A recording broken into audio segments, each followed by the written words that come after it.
Hello, everybody, and welcome to our webinar on Edpuzzle, going from zero to hero. We're just going to give folks a minute or so to make sure everyone gets logged in and is ready to go. So while we wait, I'm just publishing a poll question right now, asking how confident do you currently feel about using Edpuzzle with your class? So while we wait for folks to get logged in, please take 5 or 10 seconds and complete this poll question. This is how we keep track of how effective this session is and whether we're giving you the information you need. And so we'd appreciate it if all of you could take a couple seconds and complete that poll question for us. So for everyone who just got on, hello, I'm Alex. I'm excited to be here with all of you, and we're going to get started in just about 30 seconds. We're just giving folks a chance to get logged in and set up before we dive in. In that time, please take a couple seconds and complete this poll question on the right side of your screen. How confident do you currently feel about using Edpuzzle with your class? This is going to help us keep track of how effective this session is. And so please, everybody, take a second to complete that poll question as you get logged in. Wonderful. Well, hopefully we're all online now, and I'm just going to cover a few housekeeping items before we really get started. The first thing I want to mention is please know that this entire webinar is going to be recorded. So don't feel like you need to be taking notes or like you have to copy what you see me doing on my screen in real time. You'll all receive a replay link to this so you can rewatch it and replay it as many times as you want if you need to see something again. The next thing I want to mention is this session is covering how to use Edpuzzle just as Edpuzzle. And so if you're interested in learning about how to use Edpuzzle with Google Classroom, we actually have a separate webinar that we'll be running on that. And I'm just going to post a link to that registration page now. So if you're interested in learning about Edpuzzle, but you want to use it with your Google Classroom class, I would recommend to register for one of those webinars. And while you're welcome to stick around today, that Google Classroom webinar will probably give you more what you need for that integration. The other thing I wanted to mention is there are a lot of us here today, and so I won't be able to both present and keep track of any and all the questions that come up throughout the session. However, what I will do is send a message right now that has my email in it. It's alex@edpuzzle.com. And so if at any point you have questions that come up, or if you feel like I didn't quite cover something, please feel free to shoot me an email, and I will get back to any and all questions that you have as soon as I can at the end of this webinar. And so without further ado, we're going to dive straight in and get started. And the first thing that I want to cover is what is Edpuzzle? And so for those of you who've never heard of us before, Edpuzzle is a way for you to choose any video from YouTube, to embed that video with your own assessment questions, and then to track and monitor your students' progress as they go through the video. So it's a really simple, easy to use tool, but it's a powerful way to make videos more effective for your students. And so today we're going to be looking at the really practical side of getting everything you need set up so you can start using Edpuzzle with your class today, tomorrow, or sometime very soon. And so the first thing we're going to look at is how to create an account.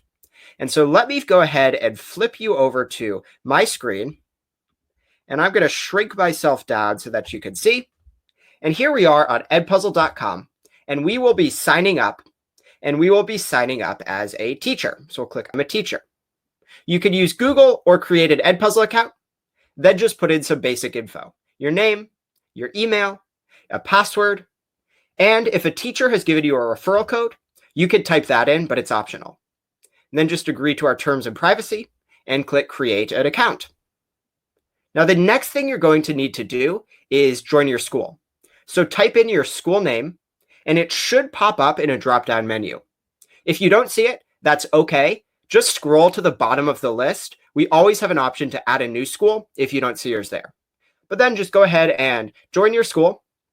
And the last thing we'll do is select a subject so that Edpuzzle can recommend relevant content to you. Now we can click Join School, and we are ready to go.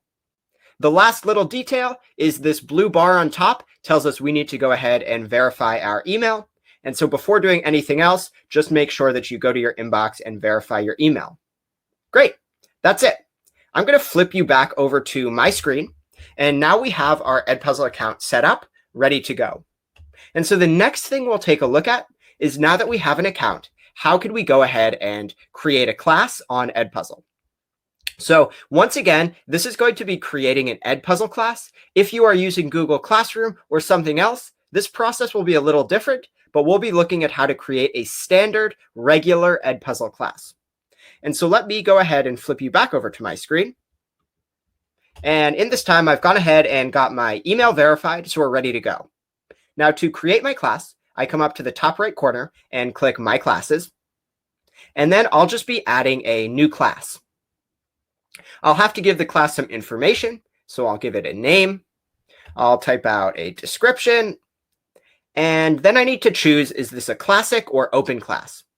Most of you will be using classic. Your students will join your class, and you'll get all of the data and analytics on their performance as they go. If you have younger students, you might want to consider an open class. It lets students join without having to create an account, and you'll still get information on them. It just won't be quite as powerful, but it's a good option if students have a tough time creating and keeping track of accounts. We'll create a classic though. It's what most of you will use, and then we'll create that class. There we go. Now our class is created, but obviously we have to go ahead and invite students to join our class. So there are these blue invite student buttons that we can go ahead and click on, and there are two ways to do it. We can either share a class code. Oh, first we got to agree that we have our privacy forms. There are two ways we can do this.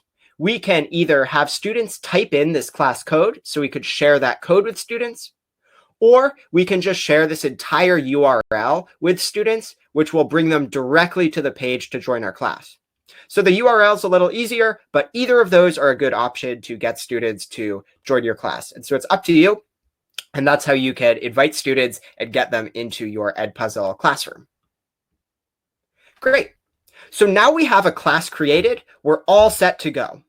Before we start looking at the video side of this, though, I wanted to just stop for a second and ask everybody a quick question to make sure that we're all understanding what's been going on so far. And so I'm just publishing a new poll that asks, how confident do you feel about creating an account and setting up your classes? So those are the two things we just looked at. And I just want to check in with everybody, make sure that you're feeling okay about this before we keep on moving. We'll give you just about 5 or 10 seconds. I see the results coming in. Everybody, please take 5 or 10 seconds to complete this poll question, just so I can get a sense of how you're feeling, and then we'll keep on moving.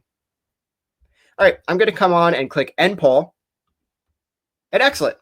It seems most of you are in that somewhat confident category. Some of you are very confident. Some of you may be a little bit confident and need a little extra support.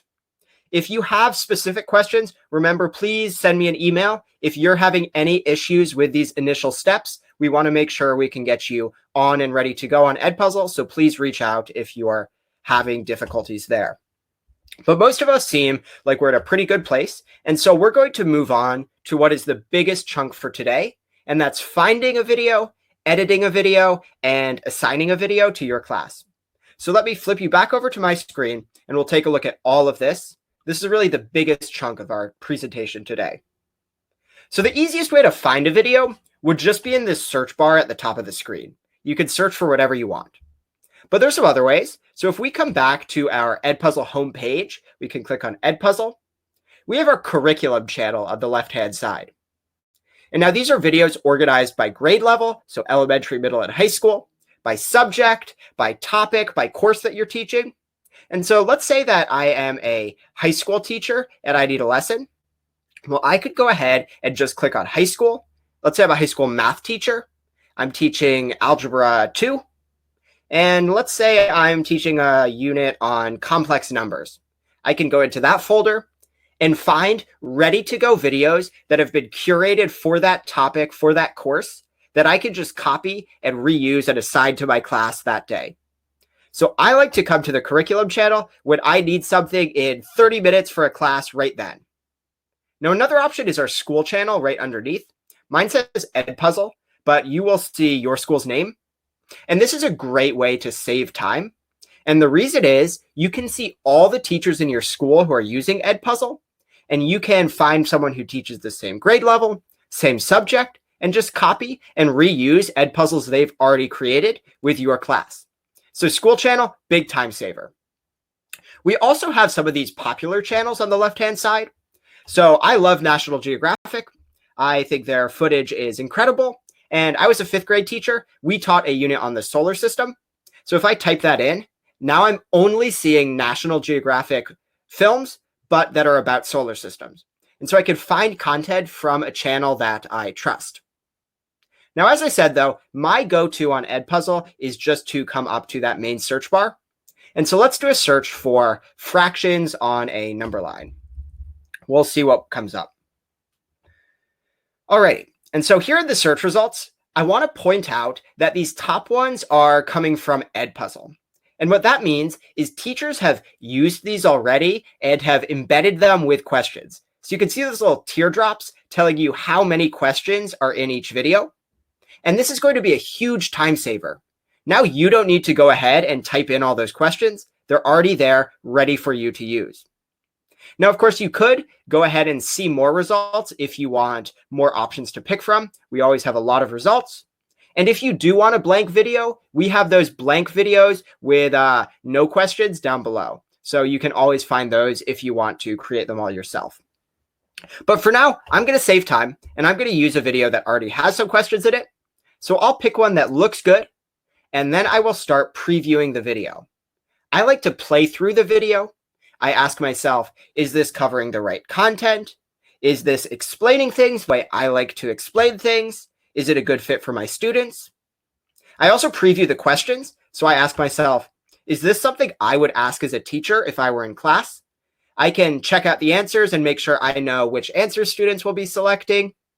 And I really check that these are asking questions that I want students to be able to do. So I like to check through all of those.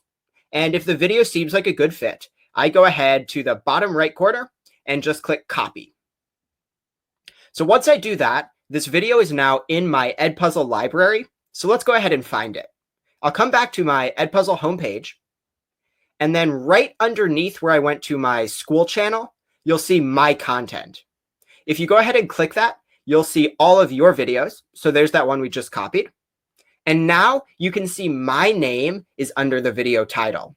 This is my copy that I can edit and change however I want to make it fit my needs of my students' needs. So we'll just come down and edit this video. And there are a lot of different things we can do. The first thing you might want to do is cut out sections of the video. So maybe it has a long introduction that you don't want your students to have to go through. You can get rid of that at the beginning. Maybe at the end of the video, it becomes too complex or it's covering a concept you don't want to cover yet. You can get rid of that. And you can actually cut out pieces in the middle of the video too. Just go to the place where you want to cut and you will click on this button that says Add Cut. And it's going to split the video into pieces. And then you can drag either one of these bumpers and cut out the parts of the video that you don't want your students seeing. And you can do this as many times as you want. So we can add another cut and break this video into more pieces. And so you can really customize and tailor what content your students are seeing. The other thing you can do is add voiceovers. This is great if you love the visuals in a video, but you don't like the explanation. So this happened to me in National Geographic videos a lot. Excellent graphics, but the language was too complex. So all you'll do is click this Start Recording button and let the video play while you narrate how you want to have the content explained. Then Edpuzzle is going to replace the audio in the video with your voice for whichever parts you record. So you can see there's this section right at the beginning where my voice is going to be there instead of the audio. And I could do this to multiple points of the video. I just go to wherever I want to add my voice, click Start Recording, and narrate through the video as it plays. So it's a great way to give students your voice, your explanation, while using the graphics of an existing video. We'll get rid of these now. And lastly, you probably want to know how to add questions. So we'll come to the Questions tab. And how I do it is I just play the video. And when I get to a point where I want to add a question, I just pause and click the question. So I like to start my videos with open-ended questions that get students thinking. I might ask them to write down everything that they remember from yesterday's lesson on fractions. And so this is going to help students start activating some of that prior knowledge. And it's going to make this video so it's less like some random thing, and it's more integrally connected to what we've been doing in class and throughout our lessons. Then I'll save it, and that question's ready to go, embedded into the video. And then I can continue and find the next spot where I want to add a video. So I could just let it play, and let's say right here, we're talking about denominators. Let's add a question. I'm going to ask students which of these is the best description of a denominator, and get them thinking and assessing whether they know what a denominator is. So I can type my answer choices. It's how many pieces are in one whole. And then I can try and trick them with some incorrect choices. It's not how many pieces we have. I could add as many options as I want. So it's not the size of the fraction. It's not, let's add a goofy one. It's not the color of a fraction. And so we can set those answer choices and then pick which ones are correct or incorrect. We can customize that. You could add images if you want here, or math equations. So if you're a math teacher, don't fear. You can put in full math equations into these questions. Then just click save. Now that question is ready to go in our video. Now the last type of question you could add is a note. And this is a great way to give some more information or to prompt your students. So you might type, make sure you write down the definition of a denominator in your notes. You could give them a prompt like that by using the note feature. And you could actually record your notes as audio notes. And so if you want to verbally give a direction, or if you want to provide a little more context or information, you can use the note feature or the audio note feature and embed that directly. I'm going to get rid of the audio note, and then we'll go ahead and save this note. Great. So the other thing is there were all of these existing questions in this video, and I could use them, but I could also edit them. So if I want to change the wording, just click this pencil on the bottom right of the question, and we can go ahead and edit it. So maybe I'll reword the question to better fit the vocabulary that I use with my class, and I'm more than welcome to do that. I'll just type in how I want to type the question, go ahead and save it, and now that question has been updated. I could also, if I don't like videos, let me move myself so you can see. I could go ahead and delete questions. So I'll just click on that trash can right in the bottom right, and that can get rid of any of these questions. So you don't have to use the ones that are pre-built. They're just meant to be there as a time saver for you. And so that's how you go about editing a video. Now we're back on the main video page. It's ready to go, and we'll be able to assign this video to our class. We can click assign, and you'll see a list of all of your classes. Just select whichever ones you want to assign it to. And then you can pick, do you want to assign it to all of your students or only some of them? So if you want to differentiate, you can give different students different content based on their needs. It's a great way to give every student the support that they need. But for now, we'll just assign this to everybody. And then we can go ahead and set a start date. So maybe I want to schedule this in advance if I'm doing prep for a later point. We'll set due dates. And students will automatically, it'll be set to prevent skipping so that students cannot skip through the video. You can toggle that on or off. And you could also turn on or off closed captions. Then just go ahead, and once your video is all set, you will go ahead and come down and click assign. And now that video is assigned to our class, our students will see it when they're on their Edpuzzle account. It's ready to go. Now I'll just show you how you could find this if you weren't here already. Just come up to your classes. You'll see that assignment, and there it is. And this is where you can edit it if you need. You can change any of that assignment logistics if you want to, and it's right there for you. Now, the last thing I wanted to cover is there's one other way you can get videos onto Edpuzzle, and that's directly from YouTube. And so I actually have this tab open. It's a great YouTube video I want to use with my students. I'm just going to come up to the YouTube URL. So I'll just copy this entire YouTube URL and then bring it back to Edpuzzle. And no matter where I am on Edpuzzle's website, I can paste this into that search bar and just click search. And it's automatically importing that video and automatically taking me to the page where I can start editing. So just like that, I brought any video from YouTube into Edpuzzle. It's ready to use. And so that's a look at finding, editing, and assigning content. I'm going to flip you back over to my screen because now we are ready to keep on moving. And so I know that was a lot of information. Remember, this whole video or this whole webinar will be available to rewatch if you need to see any of that again. But I also wanted to make sure I asked you another poll question before we move on. So I'm just clicking publish on that right now, which is, how confident do you feel in finding, editing, and assigning videos to your class? So we just looked at that for about 10 minutes. Let me know, how confident do you feel in your ability to do that on your own? Are you feeling really good about it, very confident? Are you feeling pretty good about it, somewhat confident? Or are you still a little bit uncertain? So take about 5 more seconds. We'll try and make sure everyone has a chance to get their response in, and then we'll keep moving. Okay, I'm going to go ahead and click end on that poll. Okay, this one is a little bit more mixed. Most of you are still in that somewhat category, which is a great place to be. And I do promise you, as soon as you start using this once or twice, it's going to start becoming a lot easier. You'll know exactly how it works. And I think a lot of you can get up to that very confident place. One reason perhaps some of you are in that a little bit confident is you're interested in using your own videos. And I didn't focus on that a lot here, but you're welcome to create your own videos and use them on Edpuzzle. There are actually a lot of tools nowadays where you can screen record, you can create your own videos. And we would encourage you, if you have that extra time and motivation, to try that approach. You can either upload them to YouTube and sync them directly with Edpuzzle, as you saw me demonstrate right there at the end, or there's actually a feature where you can upload them directly to Edpuzzle. And so if that's something you're interested in, shoot me an email and we can go through and support you with that process at the end. And so hopefully that helps for those of you who are not feeling totally confident yet. But I want to make sure that we keep on moving so we can get through everything you need to know. And the next piece that I want to cover is, what will this be like for your students?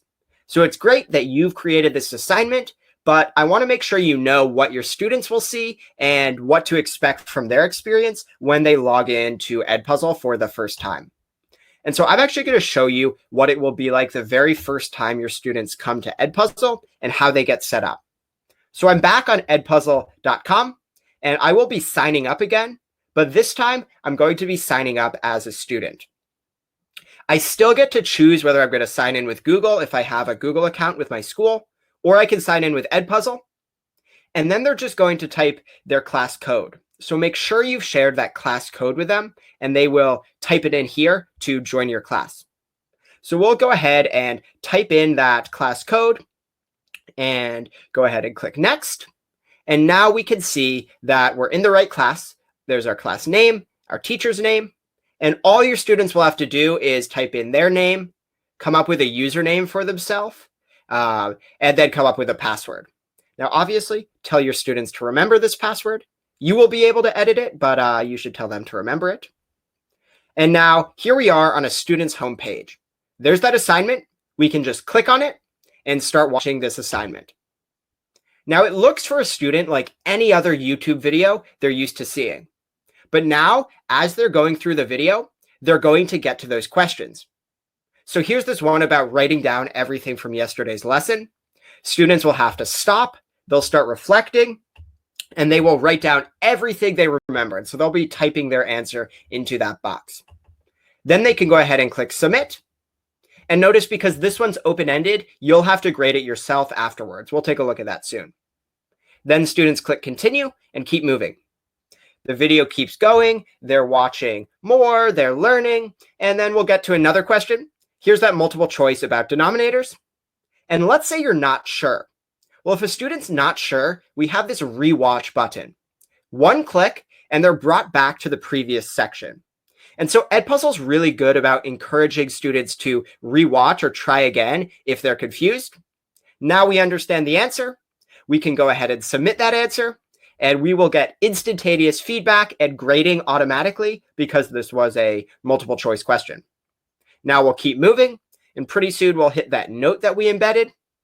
And there we go. There's the note. So here we're asking students to write down something in their notebook, write down the definition of a denominator. They will go ahead and do that before they keep moving in the video. Another thing I want to point out is, remember that we prevented skipping. So watch, if I try and skip forward in the video to a different section, I can't do it. So I have to actually go through and watch all of the pieces of this video. So that's a great feature. It really holds students accountable and makes sure that they're all watching the entire thing.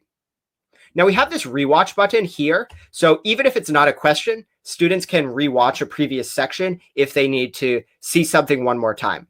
And so we really encourage students rewatch sections if you're ever feeling confused. And if you need more time to take notes, you can pause. All of these things that make videos a really powerful way to learn. Now, one other thing I want to focus on from a student's perspective is how to be in multiple classes. So you do not need multiple accounts. Students will only ever need one account on Edpuzzle, and they can be a part of multiple classes. They'll just join a new class here on the left-hand side, type in their second class code. So here I have another class code we can type in, and we will find our second class that your students can join. And so if you have multiple teachers using Edpuzzle, don't worry, your same student account can be used for all of those classes, and they can easily flip between those. And so that's a student's perspective. That's what it looks like from their side. I'm going to flip you back over to our presentation. So there we go. That's what it's like for a student. Hopefully you felt like that's something all of your students can do.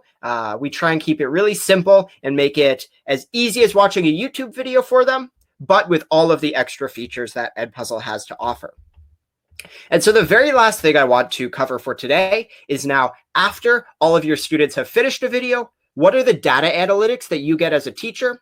And how do we help you make your decisions about what to do in class based on how students did in the video? So I'll flip you over for one last time to my screen and take a look at a video that some of my students have already completed. So to find my assignments, I just come back up to my classes in that top right corner. I'll have all my classes here and be able to find the one I'm looking for. So here's that assignment. I can now see 6 students turned it in, and I have this notification that there are new open-ended answers to grade. So to do that, I'll just click on the assignment, and I can see who watched it and who didn't. So those green bars are the students who have finished the entire video. The red bar is a student who has not. And there are these answers to grade. And because they're answers to grade, that's why I don't see any total scores yet. So let's go ahead and grade those. We'll click this blue button. And then here's that question about writing down everything from yesterday. I see all of my students' answers to this question. So I can start with student 1. I remember fractions are a piece of a whole. I can draw them as pieces of a shape where I only shade some pieces of the shape. Great. Maybe I love that answer. I can give it a quick 100%. Maybe student 2, fractions are part of a shape.